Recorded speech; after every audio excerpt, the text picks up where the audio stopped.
That's big business. Hit town, but that's big pimpin'. My potential, that's infinite. Pin game insane. Make hits like King Griffin, a 10th inning. Welcome to episode 54, we think, of the 10th Inning Podcast. As always, I'm Sean. He's Dan. I got some core. Now it's blended in, but core water. If you don't know, now you know. My personal favorite water. And Sean, the reason I have this core water, as always, I'll have a little story. Um, I partially tore some tendies, not chicken tendies. I do partially tear chicken tendies on the reg, but I tore these tendies in my ankle the other day. You should have seen the play. I mean, we're talking lockdown defense, ultimate frisbee. Okay, gliding through the air, bat down, turnover, scored the next touchdown as well. By the way, okay, there's a lot of fight in me over here. Did partially tear some tendies. So I don't know how that makes it seem like I have a core water today. What I had to do is I ran out of water. My normal grocery shopping day, I usually buy one of those big packs of water, as you remember from St. Bonnie. There's no way I could carry that right now in a boot. So I went and got a 6-pack of these big boys to hold me over for the week. And you know what, Sean? I think that's God's plan. A little bit of some torn tendies, but guess what? Now I'm drinking the way I really should be, like a king. Drake would be so proud. God's plan. Thanks for joining us today, guys. By the way, if you're new, we are a baseball podcast, believe it or not, but we like to have some fun, keep it light. We do. We're going to be talking about a little bit of a review of the championship series that just took place, and I know we have a couple days off, so give you a little bit of a preview of the World Series to come. Seems like a juggernaut versus underdog kind of story. We'll give you some predictions, some hitters to watch based off previous performances. Just have some fun. Where do you want to start in the world first, Sean? You want to start with the Phillies Padres? I'll do whatever you want me to do. Whatever. Because that's what's in. That's what's in these days. Yeah. Okay. What do you want to say, Sean? I'm going to let you take the floor, pal. So once that video came out of those guys doing that little song and dance, that's when we knew it was over.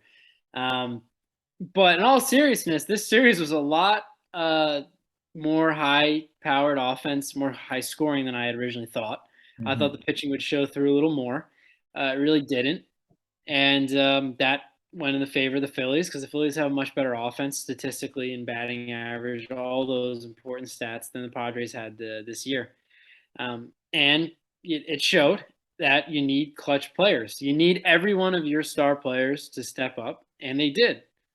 Hoskins, Bryce Harper. Oh, Sean, you're not. Are you alluding to Bryce Harper being clutch off the pod? Sean, let me get in a little bit here. Let's get comfortable. Continue. Oh, sorry. He is changing the narrative around him. I believe it was before this season that there was a large number of players, not just fans, but players in the league who thought that he was one of the most overrated players in the league. He had a solid year this year. Very good year this year, excuse me. And his postseason has really just turned it on, and he's embracing it. You could see him yelling out when he's on second base after a double. He said, I'm that guy. And then also in the dugout, they showed him, and he was talking to someone on the team who said, "I can't believe I just did that." So it's kind of little moments that gets the people going, as some may say. Padres, no shame in the season they had. Ultimately, they weren't supposed to be here, and they made it farther than anybody expected. Frankly, the Phillies weren't supposed to be here either. And the hot hand will always win out in Major League Baseball in the postseason. Yeah, I can't disagree. The hot hand definitely wins out, and they won out today. I mean, they won out in the championship series for the NL. I don't want to say I called it, Sean, and I know we talked about the pitching not being as dominant this series, but looking at the Phillies roster, I feel like they're more built for the playoffs than they are for the regular season. And I feel like we were at least I was giving them a lot of hate during the regular season for you built a team that had no defense whatsoever. This isn't going to work. And I do think defense is very important during the playoffs, but when you have guys that can get hot, an entire offense that is Justin Upton that can get hot at the right time, and you have those frontline aces, which, like I said, the two staffs in a short series that I'm most afraid of is Houston and Philly. Those are the two staffs I said I was the most afraid of, and they ended up here in the championship series. Yes, the pitching wasn't crazy on either side as far as the Padres and Philly, but Zach Wheeler, in my opinion, is probably the best pitcher in that series. He's my pitcher highlight of the week. They won both games he was in. I believe they won both games he was in. I think so, yeah. Yes, they did. They won both games he was in. He went 1-0 on the week. He didn't qualify the win in his second start, but over 13 innings pitched, Sean, a 1.38 ERA, only gave up 4 hits, 2 runs, 1 walk, and 16 strikeouts over 13 innings, Sean. He has been the pitcher of the postseason so far. He is absolutely shoved, and I mean that's 2 of the 4 wins right there. You know, that's halfway home.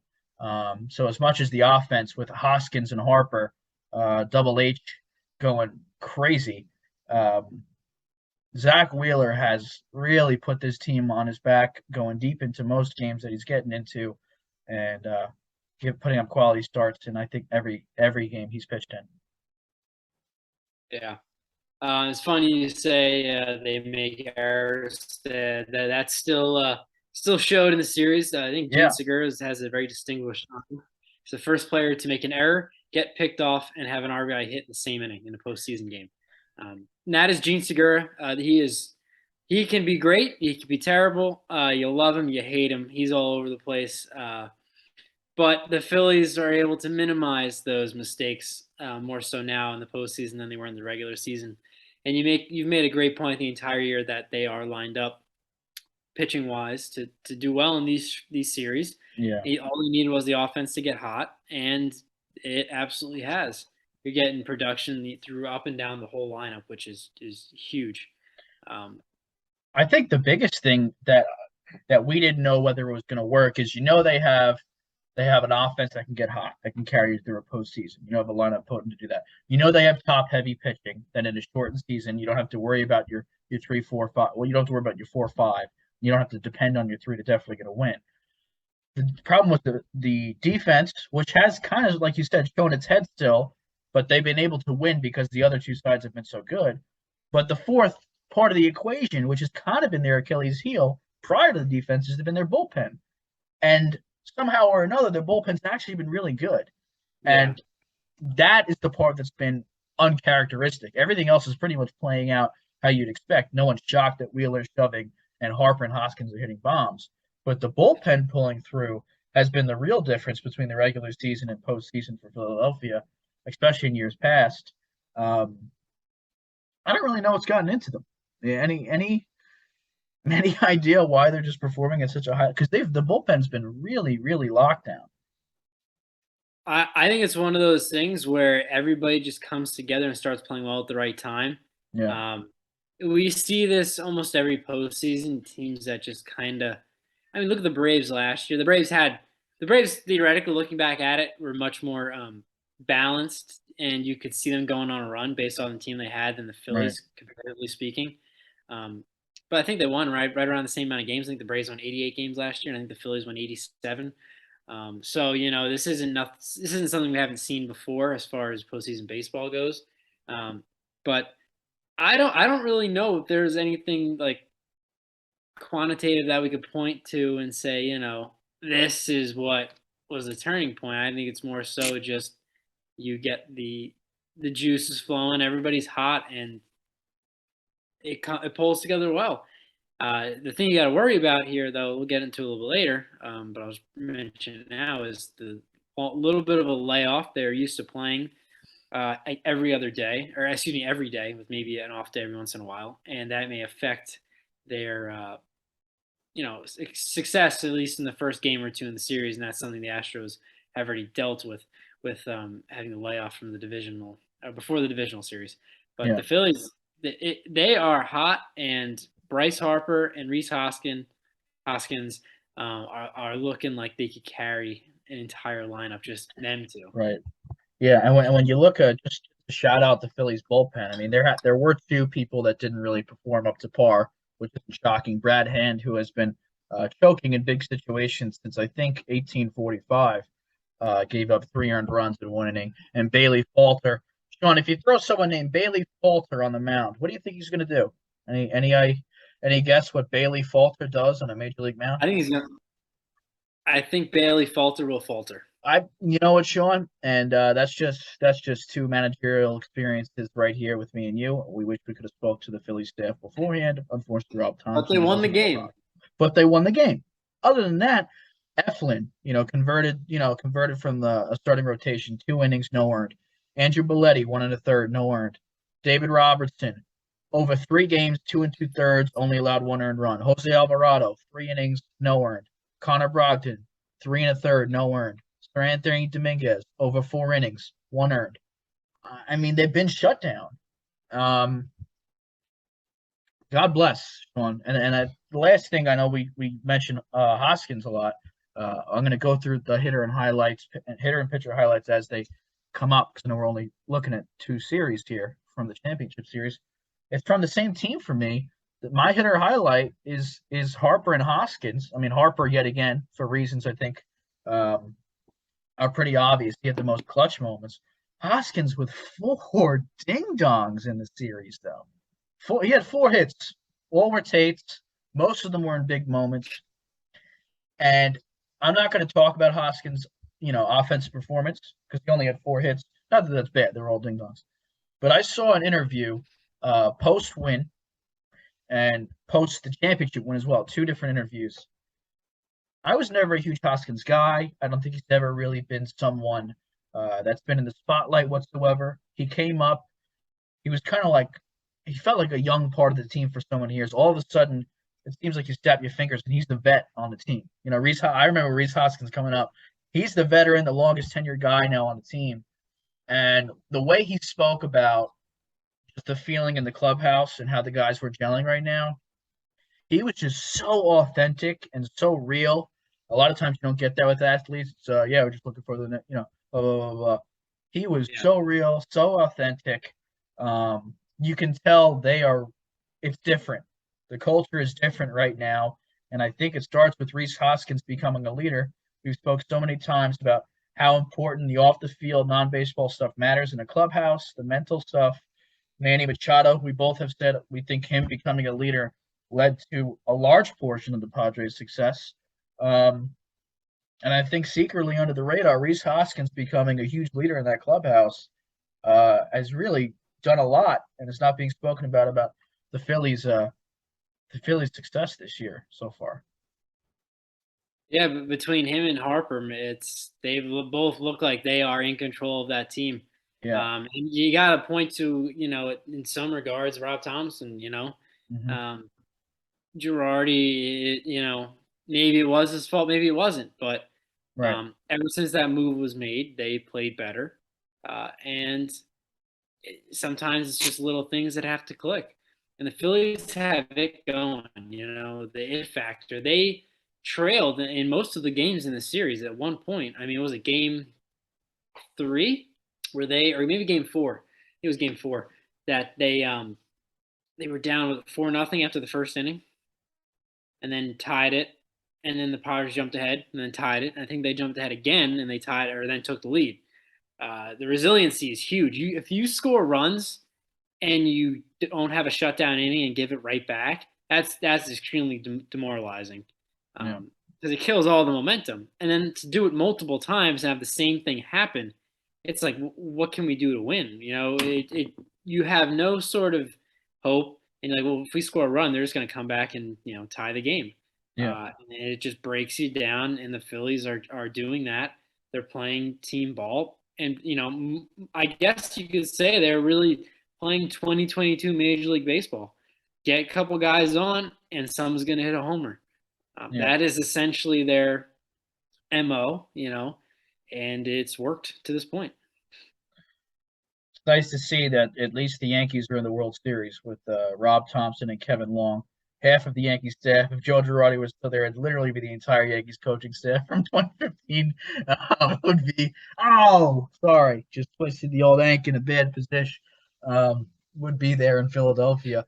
I mean, hell, if they had Didi, Sean, I'd honestly feel like I was watching the New York Yankees. You'd get a ring. I'd get a ring. Didi will get a ring. I think Major League Baseball just gives Didi a ring just for being a part of the whole league. Yeah. He's a prince. He is. He's a knight. He's a knight, Sean. Sir Didi Gregorius. My question to you is, I've seen a lot of people on Twitter and other social media, and a lot of it's been like, this is why this move to more teams, expanded playoffs is bad. Look what's happening. The Phillies shouldn't even be here. This is a poor result and something that will continue to happen because of the new system. What do you say? Is the big debate is this a positive or a negative?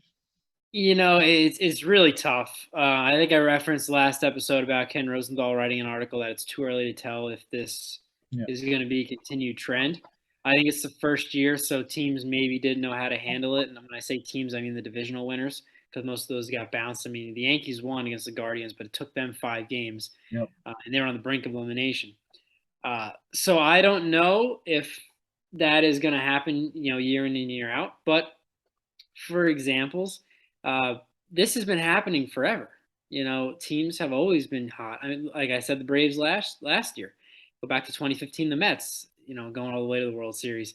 It's not like this has never happened before in Major League Baseball. Teams get hot at the right time and they just cruise through. It happens in every sport for that matter. We're Giants fans. They had no right winning those 2 Super Bowls against the New England Patriots, but they did because they got hot at the right time. So it's an interesting debate. Is it good or bad for the game? I don't really know. It makes excitement. Those teams that just get in, they feel like they have as much of a shot at winning the World Series as the teams that like the Dodgers who won 111 games. So it keeps everybody in play, but it does diminish the importance of winning the division because you're still going to have to play a lot of games against a team that, if you win the division, you're playing against a team that's already played at least 2 games. And they already got the cobwebs out, the jitters, all that good stuff. I think for the time being, it's good for baseball. But if this continues to happen where every year 2 to 3 division winners get knocked out in the DS, or, a wild card team that like the Mets that won 100 plus games and gets knocked out in the wild card, I think it could create a bit of an issue. It does diminish the importance of 162 games. It's a very long season. You're supposed to play the games to figure out who's the best teams, and it's supposed to have a reflection on the World Series, and that's ultimately what baseball wants. Yeah, it is tough. It's definitely tough. We're definitely in a microcosm. We've only seen this once. But I mean, like you said, how many games did the Braves win last year? How did they win? How Yeah. much? Oh, the regular season, 88, I think. Were they the best team, record-wise from the regular season going into the postseason? Nowhere near close. No one was talking about that. You know what I mean?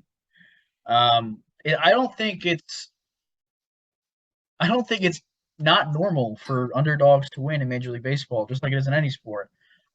Literally, the Braves just won last year, and there wasn't a big hullabaloo about it. I do think the Braves. I think it's different because the Braves definitely it felt like they were more of the best team. They were more well-rounded. Their wins, their roster just felt more real. The Phillies still feel like, if you put it on paper, you can't even make the argument they're the best team in Major League Baseball and they're here. Whereas the Braves, you could, regardless of the regular season record. I think that's where it's stemming from. But maybe we just have false preconceived notions about what the Phillies are. You know what I mean? I don't know. But I do agree that it's a little bit different when we think about the Giants versus New England because they're playing, 16, 17 games. Major League Baseball, 162 games. I mean, these aren't for shits and gigs now. Like, it's tough to play 162 and then get bounced by someone with 20 less wins than you. That's a tough L right there. I felt that L. I felt that L hard. That's not to cut you off, but that's why a lot of the players had pushback against the Yeah. expanded playoffs. Um, the owners in the league wanted it, the players really didn't. It seems like a slap in the face to have to push a product for 162 and then for it essentially to mean nothing. Because I think what if anything, what it's going to teach GMs is build your roster for the playoffs and just make it there. We don't need to win 110 games. We don't. There's almost no benefit to winning 110 games. That's what I'm seeing this as. You know what I mean? Because the difference Yeah. between getting a layover and having to fight through a series, I don't know how much of a benefit or risk it is. Because one, yeah, you're getting the extra time off, but then you're getting cold, and the other, you have to work through it. If you're going to win the World Series, you probably should win that wild card series regardless. So to me, I'm building a roster that's more built for the playoffs, which is more top heavy rotation. I'm not worried about the length of my rotation as much. You know, guys that can get hot, probably a really good bullpen. You know what I mean? I might construct the roster different. To construct a roster for 162, Sean, as you know, I mean it's much different than a 7 game series, and I think that's where the discrepancy is. So you might see some decision making from owners uh, that's like, let's get to 85 wins. Like that. That's what we're going for. Can we get to 85 wins while allocating funds that will be better utilized in a 7 game or 5 game series? Which isn't really the sport. The sport is supposed to be a battle of attrition, right? That is baseball. Can you outlast the other person? That's the entire nature of it. That's why there's no timer, right? This could go 50 innings. This could Yeah. go forever. It's a battle of attrition every day. You go to war with the 26 guys you have, and who can outlast the other team. I don't know. I'm putting a lot of words out there, Sean. I don't know how to feel, but I do think it might change decision making. And when something changes decision making, you do have to consider whether that's positive or negative, or just a result. It could just be nothing. It is a different path. No, I agree. Because the GMs are always, their job is to win championships. It's not to win 100 something games in the regular season. Exactly. And it's a copycat league. The parity runs high. And I wouldn't be surprised if you see win totals drop. You see more teams in the 80s, upper 80s, lower 90s, which I guess would make the league a little more competitive because there's more wins up for grabs in that regard. Load management could be coming. Yeah. More so. Yeah. It's back. I think way back when, until 1969, I think it was just the best two teams played each other in the World Series. It was the best team from the National League, best team from the American League. That was the World Series. That was, I think that is a little extreme, but like you said, it's the best two teams playing each other. And, in this setup, you rarely, very rarely get the best two teams playing each other in the World Series, at least by regular season standards.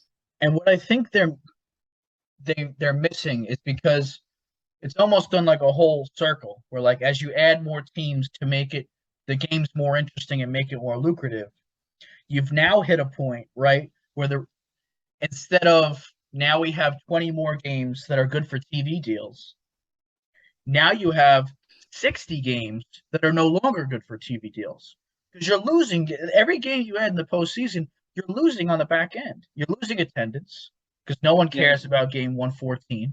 You're losing TV deals or streaming deals now. If you go back, and I'm not saying we would, go back to just pennant.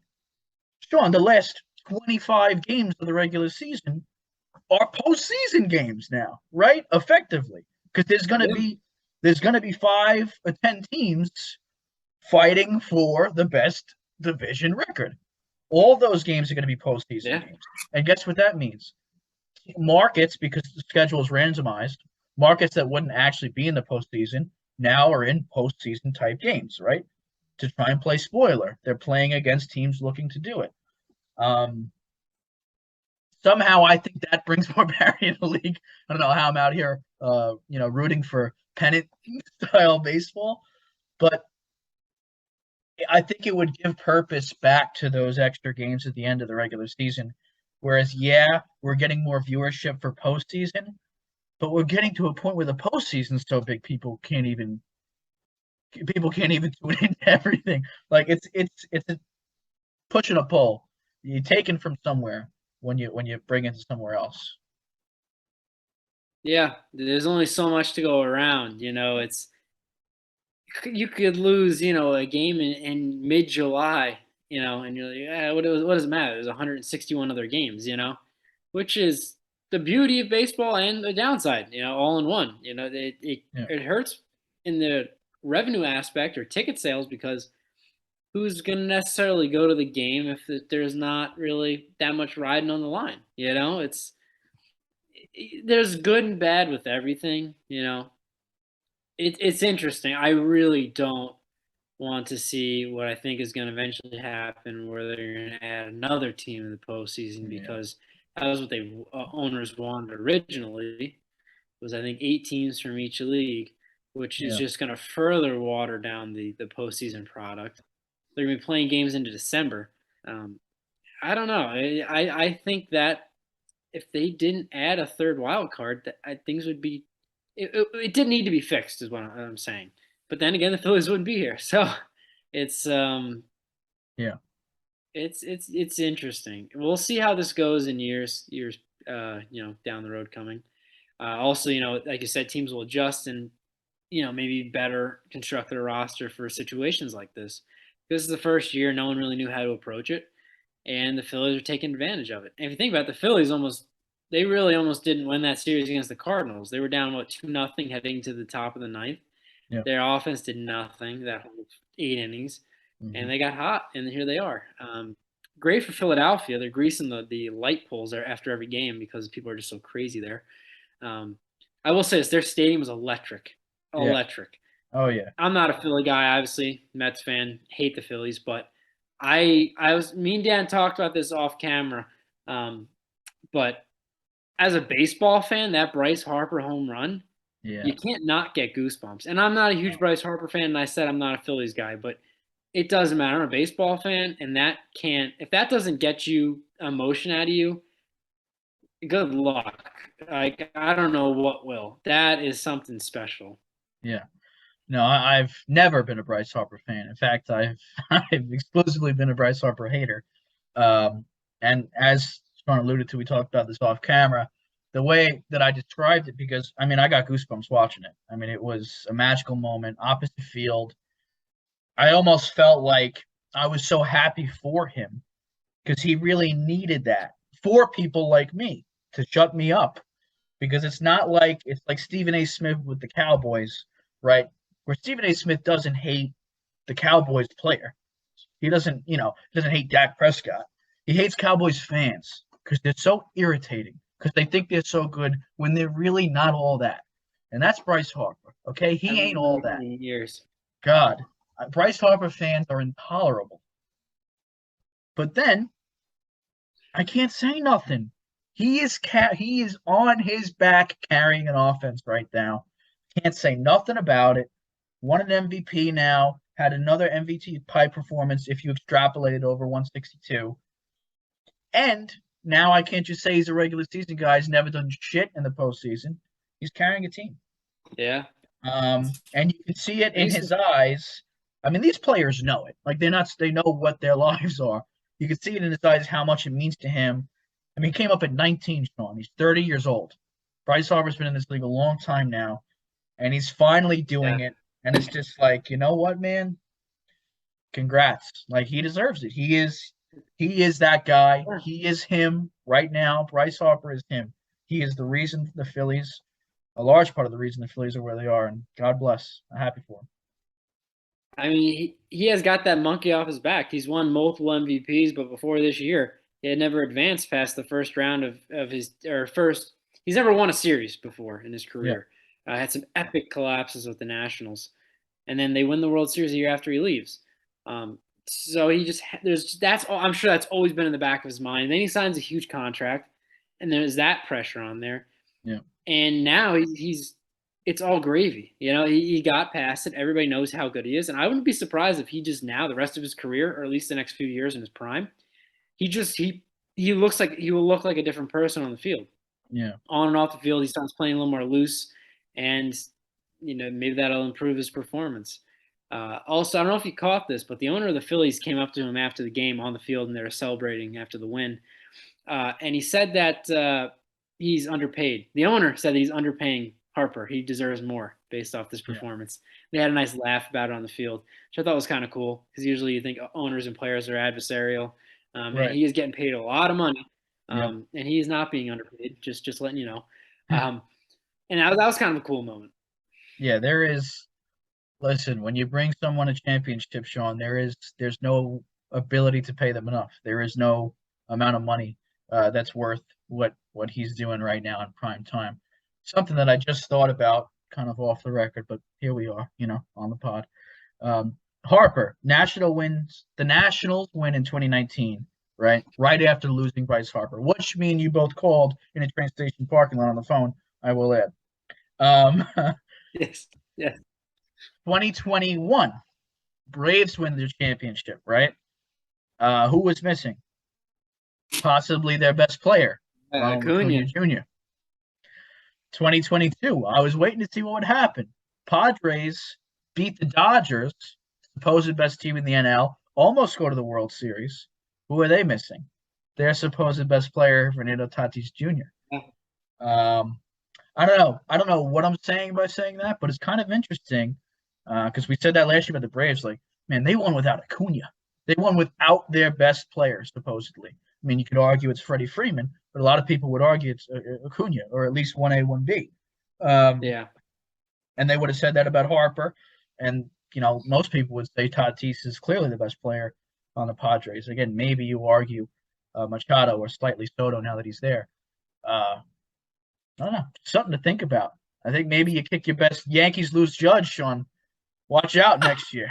Watch out, baby. Yankees lose Judge. They win 75 games. They really take the route of just getting the postseason. And then they win the chip. Yeah, I don't know. But, yeah, you make a really good point. It's just there's so many factors into this. Like, we could sit here for stars. days. Yeah. That's why the Dodgers lost. It's not about the stars. It's about the team. It's about the 26th man, not the Harpers. Sorry. And I saw on your Instagram story you reposted Justin Turner's post. Thought that was a good one.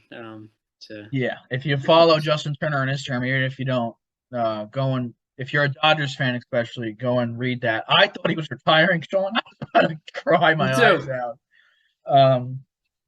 But I read it, and it's just one of those things where it really as a Dodgers fan, made me feel like I had a connection to him, like that he did care. It's tough. It's tough. He basically just said, I'm sorry that he hears the fans saying this was a shit season. It was a waste.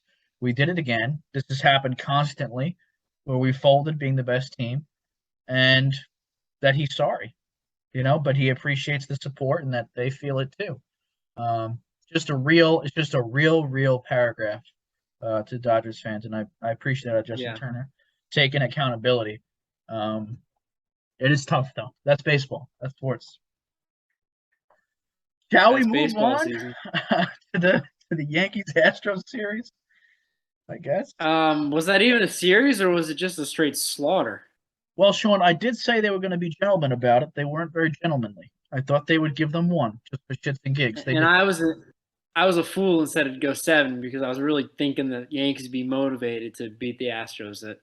I was dead wrong. They just rolled over.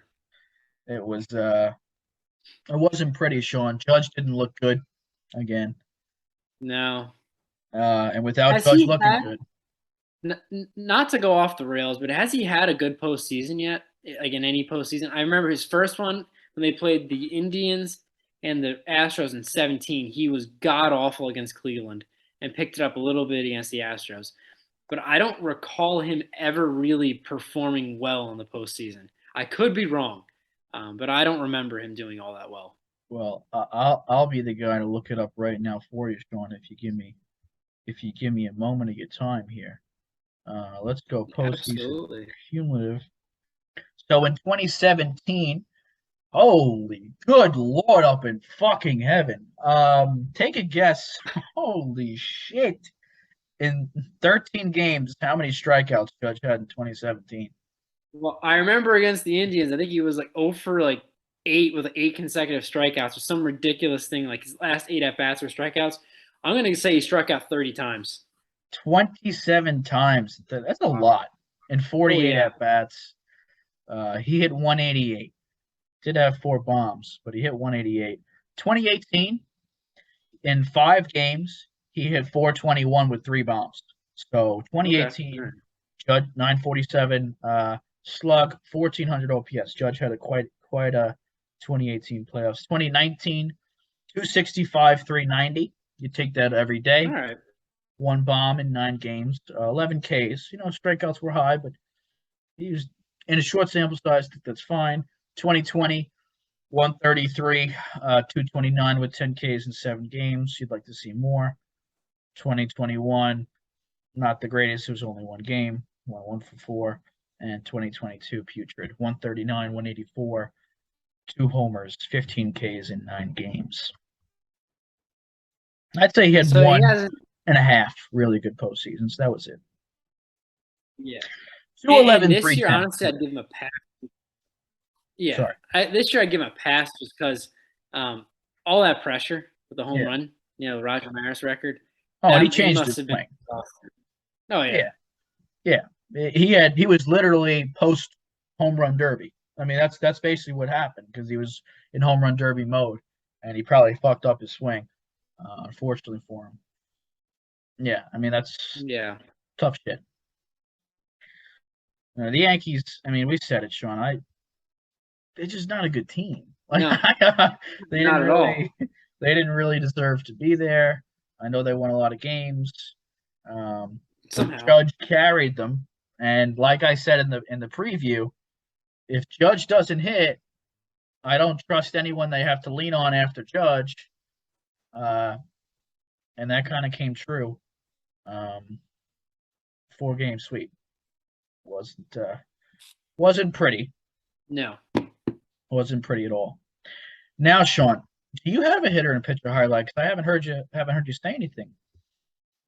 I I had Harper and then I had Okay, Hoskins because I had Harper last week. I understand. Pitcher, I had Zach Wheeler as well. All Um, right, so that's why it was me. Just telling me it's my fault. oh, that's So not your fault. There's not a lot to pick from at this point, I know, and I know. yeah. But back to the Yankees. How many times can they run it back with basically the same core? They make the huge trade. What? Not huge trade. They make the Yeah, trade for Josh Donaldson. And I saw the clip of Brian Cashman saying that Donaldson or Gio Urshela is no Josh Donaldson. First time I saw the clip ever was the other day. I didn't realize he said that. What an idiot to say that because that could easily backfire, and it did. Gio Urshela had a much better year than Josh Donaldson. yeah, Also, Josh Donaldson seemed like he was kind of a bit of an issue in the clubhouse yeah. with his whole. I forget exactly what he did, but he made some sort of. Oh yeah, to Tim Anderson. Yeah, yeah. But no, it's every move he has made has backfired for the most part. I mean, Montas has been terrible. Guy barely pitched. He pitched once in the postseason, which was one of Aaron Boone's great decisions he made. Worked out beautifully for him. They essentially have the same team. They get IKF, who really was just not all that was advertised, and they just the same team, has not made any major upgrades, and every trade he makes for a pitcher just blows up in his face. I don't know. Mhm. Yeah, I don't know how he still has a job, to be quite honest with you, because the Yankees have really not been that good. They did have 99 wins this year, and I know we're making it sound like they were barely out in the playoffs, but they were a good team in the regular season. But man, Aaron Boone and Brian Cashman, if I were the Yankees, I would absolutely clean house. I really would. You know, Sean, I love to play devil's advocate, and I have to because everyone has that opinion, and I think it's generally the right opinion. But that's what I have to play devil's advocate. First off, I can't even play devil's advocate for Aaron Boone. Aaron Boone, he needs to take his seeds and his gum, and he needs to go somewhere else and take his seed. I think moving on from Girardi is still the wrong decision. I love Joe Girardi. That's just what I got to say about him. Uh, but as far as Brian Cashman, one thing I'll say, pitching decision wise, has been putrid. Absolutely putrid. I didn't like the Montage trade. I didn't like most of the signings. I didn't like how he allowed Tanaka to walk to fucking Japan. I mean, what's all that about? Not Yeah. only a great pitcher, but a leader in the clubhouse, a really Yep. important piece for us. Um, I don't like how he's handled pitching. However, I am going to flash us back to the off season, and I'm going to say this is not. I also don't like most of the roster construction, generally speaking. But I'm going to flash us back to the off season, and I'm going to say I don't really think the moves that we made this off season or that he made is Cashman's fault. And I'll say it partly because of one of the quotes you just said, not all as advertised. I mean, if you look at the off season and you look at Donaldson and Archella, you looked at the data, what they used, right? The analytics behind it, the projections. I had Donaldson as a sleeper. I thought Donaldson was going to have a great year. His expected stats from last year were great. It looked like he was not on the decline yet, like he was primed to have a really big year. If you ask me, would I rather have Donaldson or Urshela on my team? 10 times out of 10 before the start of the season, I'm taking Donaldson. Wasn't even a thought to me. I would have made the same decision. I think that was a good decision. It didn't play out. I mean, a lot of times we make good decisions that don't end up playing out well, right? I Yeah. think that's what happened. I think the analytics. I think he made the right move. Um, as far as losing Gary Sanchez, we started Jose Trevino, who was an all-star and who was one of our better bats, to be honest with you. So, in my opinion, I think that trade was a good trade, but it didn't work out. Yeah. Quasi worked out because of Trevino. And you look at IKF, we brought him in as a defensive specialist that puts the ball in play. That's what he had done his whole career. He almost won a Gold Glove. Well, all of a sudden, we bring him in, the guy can't play shortstop, and he's not putting the ball in play. You know what I mean? Like, I don't put that on Cashman. I think Donaldson and IKF had a real deviation from what they were, what their whole careers were. They didn't play up to standard. At some point, it's on the player. You know what I mean? All a GM can do is look at the data, look at the projections, and try and make your team better.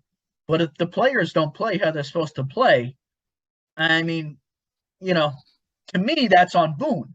You know what I mean? That's on Aaron Boone because he's not getting the best out of his players. That's a management issue, not a general management issue. No, Boone has not made the right decisions at all. I just I don't know. I feel like if you clean house, you get a bit of a fresh slate. But then again, who knows? You're trying to re-sign Judge. Maybe he has a familiarity, like a level that of familiarity, and he likes these guys. And if you get rid of them, maybe he just goes. Yeah. Um, I don't envy the Yankees at all as far as the position that they're in right now. They really haven't acted like, the Yankees in a long time. I mean, they did sign Garrett Cole to a huge deal. That is true. But they, aside from that, in the past 10 years or so, they haven't made huge signings, um, which you can argue is good that they didn't do that because a lot of times these signings don't work out. However, if you look at their success they've had in years past, they typically spend a lot of money. Yeah. So it's kind of an interesting line to walk. I think everybody on the roster for the Yankees is up for discussion whether they should be brought back or not. I don't think there's really any keepers on this roster. Obviously, they've guys like Stanton and Garrett Cole who can't go because of their contracts, Yeah. but I don't think there's anybody who is untouchable aside from Judge if they're able to re-sign him. Um, I don't know. It's a tough position. And when Leif gets on later, he will certainly talk about that. Uh, Yeah. but I also want to talk about the Astros, if that's okay with you. Yeah. Um, Man, they are a well-oiled machine. Yeah, it's They tough. are absolutely flawless. They play a great game. They team game. They never get too down. They have the veterans. They've been there before. They also have the young guys who've come up. I mean, they had a series where Altuve and Jordan did not really do well, and they ran through the Yankees. Yeah, Their pitching is extremely underrated. Aside from Verlander and Valdez, there's really not many players people know unless they're really into baseball, yeah, which is a benefit to them. They're not paying that much money at this point in time. Dusty Baker, he he knows how to manage. He's never won the World Series, but he knows what he's doing. If there was not a better guy to take over the team after the whole no, cheating scandal than Dusty Baker. He's seen everything, literally everything. And with the more success the Astros have, the harder it is to call them cheaters. It almost makes like yeah. 2017 seem a little bit like, all right, maybe they were good. You probably don't feel that way because the Dodgers are in it, but they are a very, very well-run team that they do everything well. They really do. No, I mean, listen, I firmly stand by the Dodgers would have won the World Series if they didn't cheat.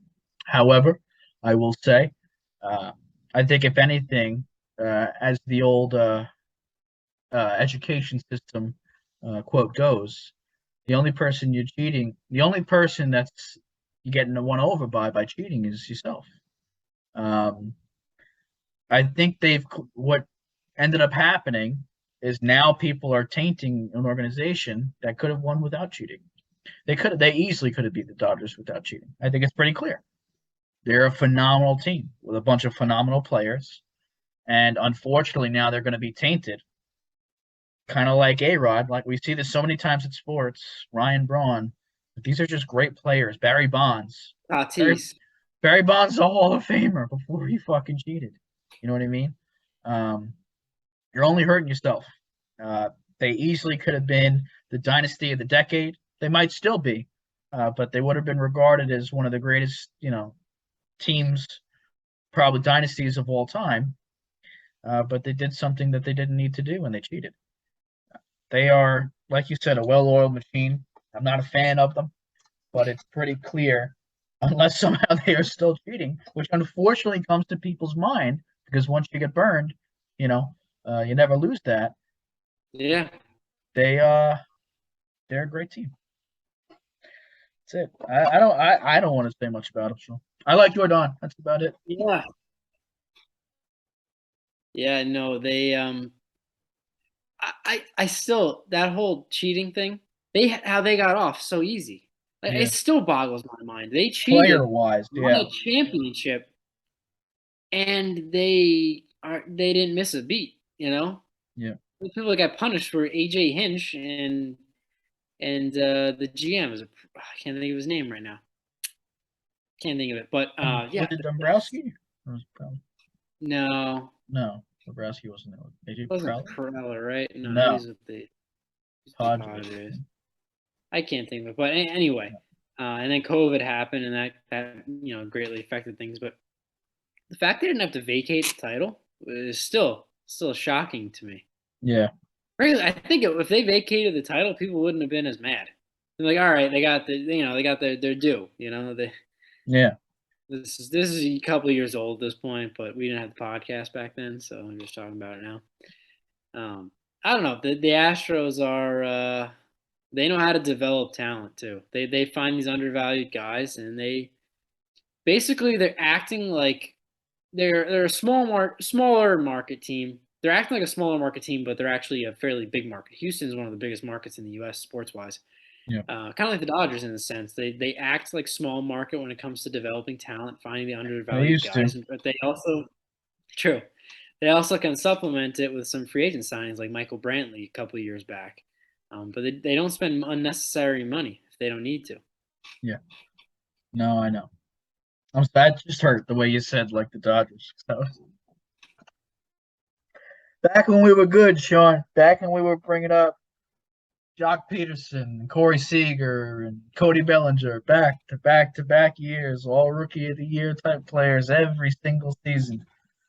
Oh man, Sean, it was a good ride. Hey, all So you gotta do is win like 85 games next year and they're in the playoffs.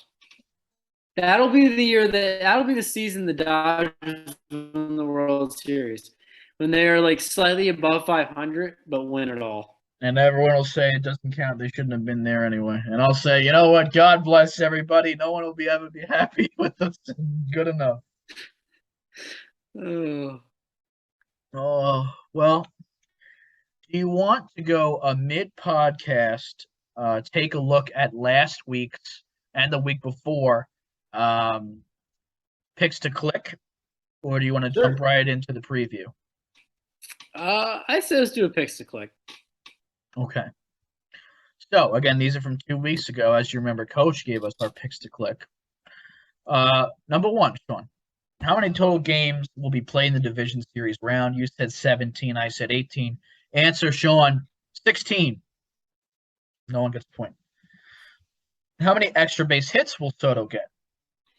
You said 2. I said 3. Sean, answer, 1. No one gets a point. How many walks for Aaron Judge in the division series? Sean, you said 4. I said 7. Answer, 1 in a 5-game series. I don't think Judge has gone to 5 games with 1 walk in his entire career. Yeah. No one gets a point. And last, Sean, Butcher's wins. You said 2. I said 1. It was 2. Sean, Yes. that's a 1-0 week for you 2 weeks ago as you take the lead, Oh. 33-32. Moving on to last week's, Soto walks and hits. Now you got a point for getting the hits, the walks, the total of hits and walks, or the total base correct. 4 numbers we could have hit on. This is like lotto. Yeah. You said 3 hits, 6 walks, 9 total bases, nine altogether, 11 total bases. I said 5, 5, 10, and 12. He had 4 hits, none of us hit. We had 2 walks, neither of us hit. He had 6 total walks and hits, none of us hit. And he had 2 homers, which equals 8, a single, which equals 9, and a double, 10, 11. Sean, you got total bases correct at 11. That's Let's 1 point. go. 34-32 for the year if you're counting. How many strikeouts, earned runs, and innings pitched will Verlander have in Game 1 against the Yanks? Sean, you said 6 2/3, 1 and 7. I said 7 innings pitched even, 1 earned run, and 9 Ks. Answer, 6 innings pitched, neither of us hit. 1 earned run, both of us hit. 11 Ks, neither of us hit. Sean, you're at 35. I am now at 33. You maintain your 2-point lead. And the last one, Yordan Alvarez. Over under set at 2 homers. I took the over. Sean, you took the under, but assumed 1.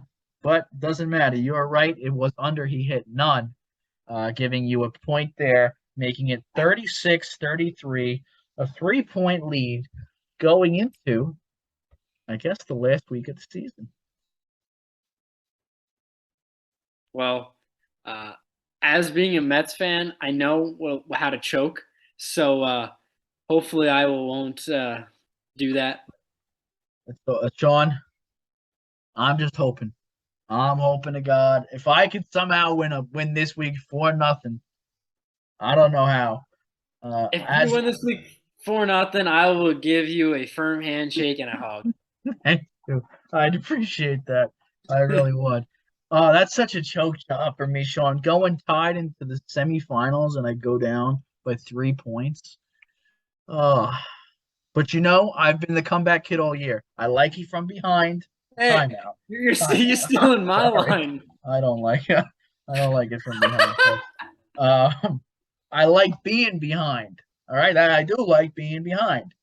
All right, You're stealing my line. I I'm the know. one who likes to do well behind. All right. All right, how about we talk about somebody else's behind before this podcast gets off the rails, or gets on the rail. Sean, how about we talk about this World Series that's coming up here? The Philadelphia Phillies, the Cinderella story of the National League, probably the worst team in baseball in the postseason. Well, worst team. team most people didn't assume would do well, versus possibly the best team in the AL, definitely not the chalk pick in the AL, which is the Houston Astros. Haven't lost a game yet this postseason. Jesus Christ, that's right. What do we think, Sean? I think not Phillies. I think Astros in 6. Astros in 6. Shawnee, oh, I'm with you. Astros in 6. I think Phillies do get 2 wins. I do. But I can't imagine the Phillies doing it. Because the Astros are the first team that have really, really the pitching to go against them and the offensive firepower. And again, the experience. I mean, Astros are not going to be a team that gets blown up or gets down late in games and gives up. We saw it in the Mariners series. Astros in 6. So I need someone to tell me how the Phillies are going to win this series because I want them to, but I think that's the beauty of the Phillies. I mean, I could tell you how they would have won the last 2. I was somehow high on the Phillies, but this one looks like a real doing the math in your head. It's difficult to see how it's going to work out. Yeah. No, the Phillies, man, their bullpen has done well in the postseason, but at any moment it could just implode. Yeah. Typically, when you see these teams that are Cinderella stories in the postseason, they get to the championship, the World Series, and they fall apart. They Yeah. can only sustain it for so long. Tampa Bay did, they had a good showing against the Dodgers in 2020, but they just couldn't quite do it. The Mets in 2015 against the Royals, their luck just ran out. It happens a lot, for those teams. And the Astros will just you could score 6 runs on them in the first inning, and they're not going to bat an eye. As No, you said, they're not. against the Mariners, they came back. And like I said, I think the layoff here could hurt the Phillies because they have all this momentum. Their guys are all in a routine. They're ready to go. They're fired up. Now they got 3 days where they're not playing. The media, first of all, like that whole World Series media, press, and all that is all very, very tiring and a lot to undertake. And the Astros have done this for the 3rd time in 5 years, whatever it may be. This is all old hat to them. They know what they're doing. Plus, to get the first 2 games at home. Is it 2-2-1-1 or is it 2-3-2? Because it used to be 2-3-2. I think it's 2-2-1-1 now. I couldn't tell Although you. the Phillies clinched at home, so it was 2-3-2. Yeah. 2-3-2. Yeah, that's how this championship series was. So it's probably the same way in the World Series. Right. Yeah. So yeah, no, the Astros are on paper, as we've said many times, the better team. They haven't lost yet, which is just insane. Yeah. I don't know. I'm actually rooting for the Astros. That's how much I hate the Phillies. I'm one of the few people outside of Houston rooting for the Astros. Actually, I think there's a good chunk of New York rooting for the Astros. Yeah. And Mets fans, certainly not Yankee fans. No. I don't know. I'm rooting for the Phillies, man. I never thought I would say that in my entire life. I'm not a fan of the Phillies. I've hated the Phillies for a long time. One of my least favorite teams. Probably top 5 least favorite teams. This is not a World Series for me, Sean. I am not enjoying it whatsoever. Yeah. But I can't root for the Astros, Sean. I simply cannot root for the Astros. It's tough. I think the Astros. Yeah. I told you this off pod are making a lot of fans this year, not for themselves but for other teams. I think Philadelphia has probably gained millions of new fans just simply because they're playing the Astros and people will be rooting against the Astros. So congratulations to Philadelphia. The best press you can have is playing Houston, to be honest with you. Yeah. I do have an interesting tidbit, though, a little bit of a hitter highlight, something to watch if you may be doing some daily fantasy sports. You're thinking they don't play each other a lot, right? Obviously, the Phillies and the Astros being from different leagues, although we do have more interleague play these last couple of years. I will give you one guy that has a little bit of experience and some positive experience against some Astros arms, actually, Sean. It might be a guy you're not expecting. It's Brandon Marsh, former Los Angeles Angel. Okay, obviously spent time in the division with Houston, so he had some at bats against them. And couple pitchers he has done pretty favorably. So let's take a look here just to read you some stats. Give me 1 second to pull this up for you. I had it. You believe me, Sean? His hair is always wet. Sean, here's my thing though. He's got to wash it. You know, it's just I saw it. I know a lot of people like it.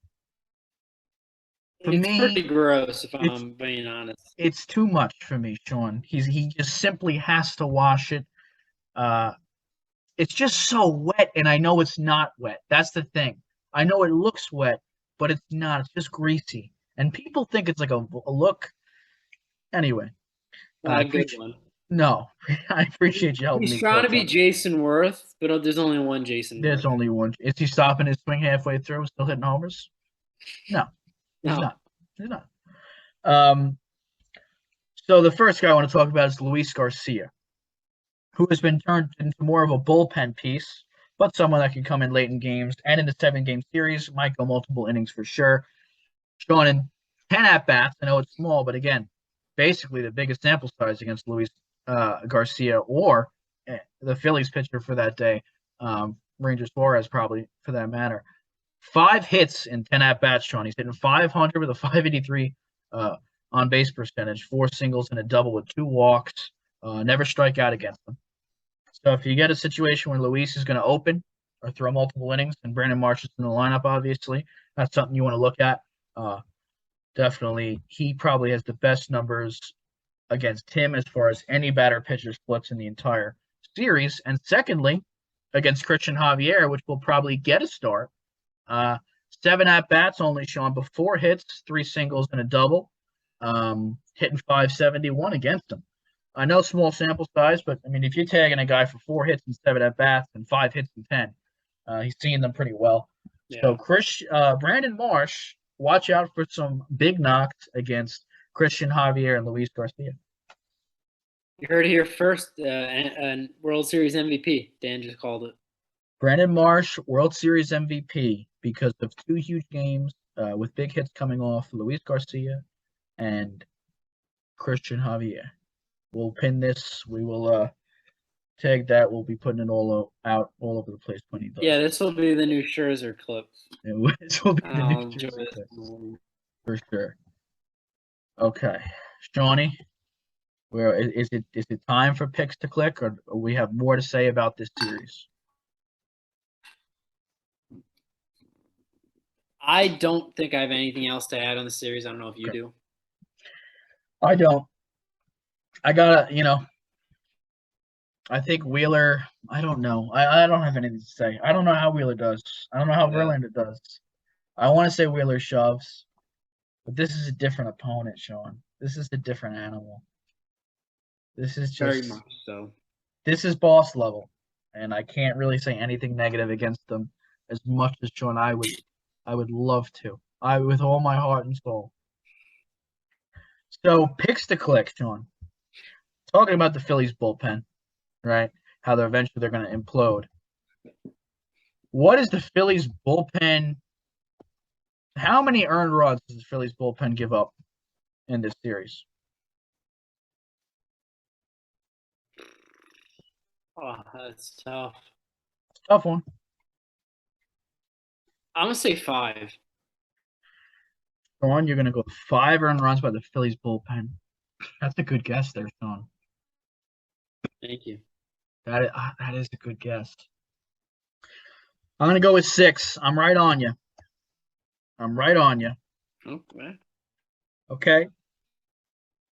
Does Brandon Marsh wash his hair? No. Speaking of the World Series MVP, Sean, who's the World Series MVP?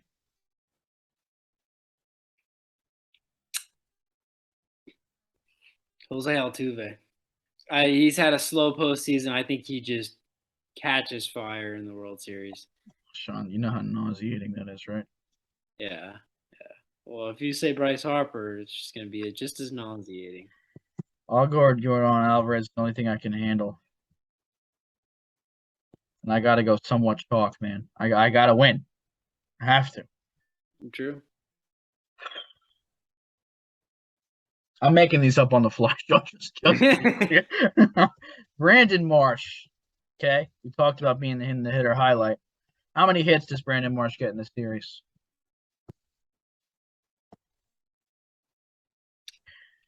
2. 2. Okay.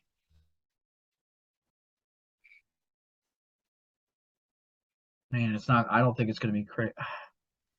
5, Sean. I'm going to go 5. I'm going Bucky with it. Okay. Hey, Brandon Marsh, baby. I should probably go 4, but I'm going 5. he's gonna I'm get going, 4. it's gonna get 4. I know he's gonna get 4. He's gonna get 4, and he's gonna get one that's robbed from him for like a home run robbed. That would have been the 5th. I'm gonna be sitting there just waiting, just hoping to tie it up, and it's gonna get a rob. I know. You have a pick to click that you'd like to throw in, Sean? I think we should ask about Bryce Harper for sure. Yeah. How many home runs does Bryce Harper have? I'll one up you. How many combined homers does Harper and Hoskins have? Woo! I'll let you go first this one because I've gone first on the other ones. That's fair. I'm gonna go with Harper's gonna get 2. Hoskins gonna get 2. I'm going 4 combined homers. I'm going 3. 3. Okay. And in the spirit of it, for question number 5, how many errors do the Phillies make? Because will this finally come back? We talk about 2 of the big holes, and that's bullpen and defense. I'll go first again. 6-game series, right? That's basically what we've said. 4 errors, Sean. Same as homers. I'm gonna go with that. I'm gonna go 3. 3. Okay. Just keep Gene Segura off the field. Amen. I feel it about Trey Turner. Do you think that? Is those are 5. 5 points total available. You think that suffice? I think so, right? Yeah, I'm sure you'd be nervous to put one more in there. Did you do Astros in 6 as well? Yeah. Okay, I was gonna say that can be 1. Do I do like a Justin Verlander one or something? Yeah, I don't because I'm gonna get it wrong because I can't say anything positive about him. I need to win. Sean. Zach Wheeler. Zach Wheeler. I feel like a lot of these are Phillies based, but I mean somehow the Phillies are more interesting than the Astros. What are we asking about Wheeler, Sean? Are we asking innings pitched, strikeouts? I'm thinking on a whole series. I think he gets 2 starts. Okay. How about Wheeler innings pitched and earned runs? It's a 2-point available here. What are you thinking? I'm thinking 12 innings pitched. I think 6 and 6 most likely. Okay. And what was it? Strikeouts? Earned runs. We can do earned runs and strikeouts if you want. Earned runs. I'm gonna say 4 earned runs. Okay. And combined strikeouts 11. Dang. Okay. All right, Dan. This is big. This is the question you make your money on here. How many earned runs? Well, that's not where we're at. How many innings pitched, Dan? 12 is a great answer. 12 is such a good answer, Sean. I want you to know that. Thank you. But these are the Astros. Does he get bounced in 5 one game? But that's Zach Wheeler. He's got to go 6 of them to give him a chance. He's got to go 6. He goes 6 1/3 one time. He's going to go 12, Sean, 12 2/3. Oh, okay. All right. I like it. 12 2/3. Earned runs. This is where if he could just get blown up one time. I think he gives up 4 in one game. In the other game, I think he gives up 2. I'm gonna go 6 earned runs on you, Sean. Strikeouts 7. He gets 7 in the first start, In fact, he gets 8. And then he gets 6 in the other one. 8 and 6 is what, 14? Yeah. 10, 11, 12, 13, 14. 14 strikeouts. That's it, Sean. My fate is sealed. Will I come back? We can only hope for a tie. We can only hope for a tie at the end of the whole season. I hope we tie at 40 or something like that somehow. I don't think it's possible for me to get to 40, but I hope we tie somehow. Okay. I hope it's a good week for both of us. Yeah. 3-point lead going into the last week. You got to be happy with the guys back home. We're happy, but we're not satisfied. Job's not finished. Oh, here we go. Here he is. Political answer comes out. We're showing job's not finished. It's a nice win. We'll celebrate when it's over. Yeah, all right, Sean. Let's pick a card. Any card.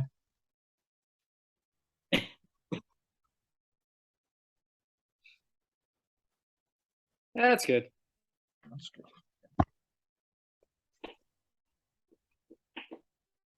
This name is familiar. Chris Hammond. Chris Hammond. Is it Chris like regular Chris, or is it a weird spelling? Regular. Chris. Left-handed pitcher. 6'1", 195. Of the Florida Marlins in this 1994 Don Russ card.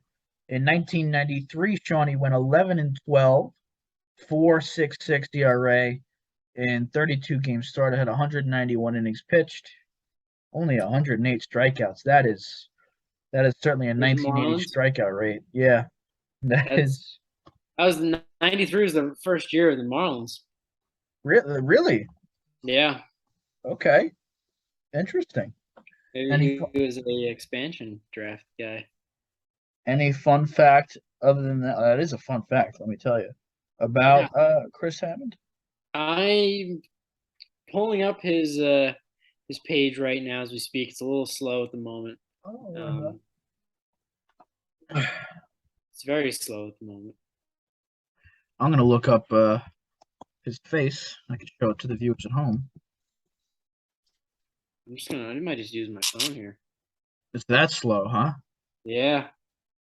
All right. Well, while Sean's pulling that up, let's share our screen here. Look at old Chris Hammond here. Looks like he's throwing some kind of forkball or something. I mean, I don't know what grip he's got going on there. That is an interesting grip. Looks like he played for the Braves as well. Possibly even the Yankees, or he's just a Yankees fan. Chris Hammond. He was drafted by the Reds in the 6th round of the 1986 amateur draft. He had not sustained considerable success until his revival as a relief pitcher in 2002. Yeah. Jesus Christ.